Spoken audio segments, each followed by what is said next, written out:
Hey guys, welcome to another video in the Bob Ross and the Art of Guitar series.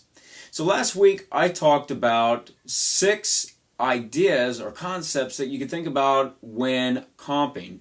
And this week what I'm going to do is take a familiar chord progression and work my way through one of those ideas just to show you what I'm talking about. So for today I'm going to take the tune Countdown.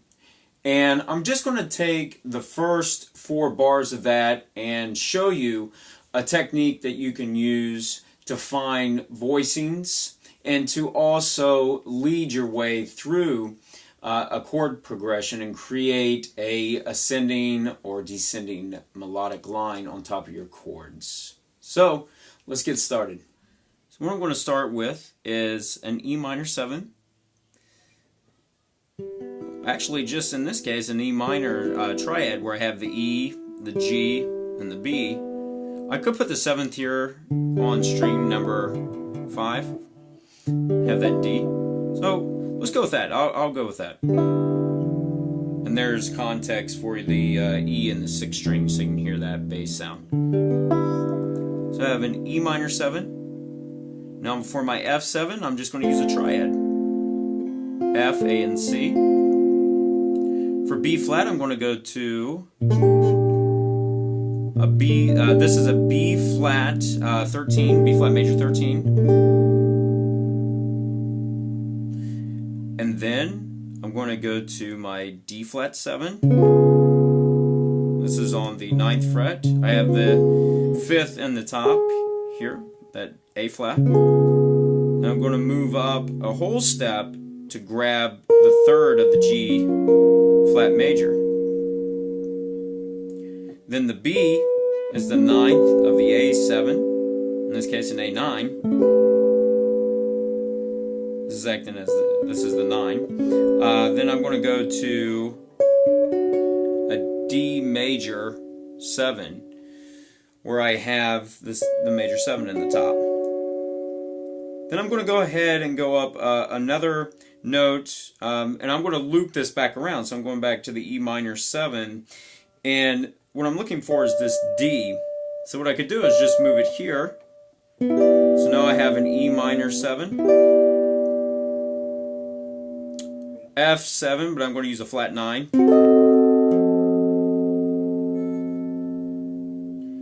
I'm going to go to a B flat major with the 5th in the top. So I have the F here, right? And then I'm going to go up to this. Now the thing with this, this note here is it gives a sus. So I'm thinking about the D flat 7. It gives like a sus sound, because here's just a D flat 7, but I want to move it, that one note, to go up a half step away from the F, which was the 5th of the B flat. Right? And then I'm going to go up a whole step, and I'm going to grab this note all the way up here, right? Which this gives me my G flat, my B flat, and then I have the F natural and the A flat on top. So this is acting as a major 9, not A major 9, but an G flat major 9 on the top here. Okay. Now I'm going to start. At this point, I mean, I need to go up to an A7. Now I do have an A right here, but what I'm going to do is start to go back down the fretboard. So I'm going to take my A7 and I'm going to turn it into a flat 9. So you can hear that here with the root on the 5th string. Just give context to what's happening. And then I'm going to go to a D major 7. Then I'm going to loop the progression again. E minor 7. And there's the root in the bottom. Once again, I have this F7 with a flat 9 I can put in. Then a B flat major 7. And then I can go to...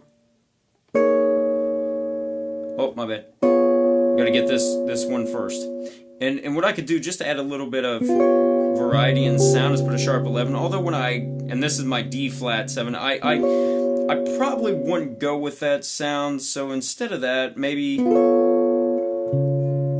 I get a sharp 5 in there, or flat 13 sound. You know, that's something I could do, or just keep it natural. But I do have the root on top.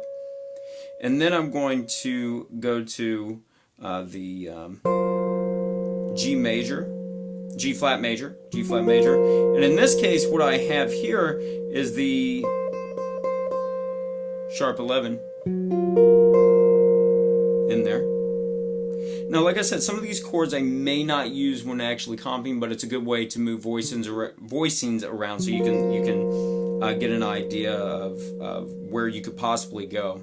You might not use it though, but it's just something to be aware of. And then what I want to go to is my my A13, A7 chord is going to become an A13. I could just do this as well. And then I have my D major. But I'm using, in this case, a 6/9. I have the 5th on the top. I could also just do this, but I'll keep it here. And let's see if I can keep going down. E minor, 7. What I'm going to do here is I have the 4th in there. So it's like what I'm treating it as it has like a sus kind of sound to it. If I don't want to hear that, then I can just go with the 5th in there. But the top note is still the same. It's still the 3rd on top. And I'm going to keep moving down. So now I'm looking for the F7, which I could use this 9 in here again, a flat 9. And then now I need a natural F, that natural to lead down to the B flat major 7 with the 5th in the melody now. What I'm going to do is go down to a D flat 9, although I could put a sharp 9 because I'm going by a half step. This is just a practice in voice leading. I very well may not use that sound at all actually when going through, but it's just a way to open up the fretboard. So I have a D flat 7 with a sharp 9. Then I'm going to go down another half step here. Now I have my G flat major 13. And then that's going to go to my A7. In this case, for my A7, what I could look at is this right here, this 11 here. So I have an A7 here with the root, the 7, and the 3rd, and then I'm putting that sus sound in there. And then finally leading that to a D major 7. Alright, I want to thank you guys for all the support that you give. Please don't forget to subscribe. And also, if you haven't done so, check the links down below. I do have lessons that are on musiclessons.com that address multiple topics. So click the link.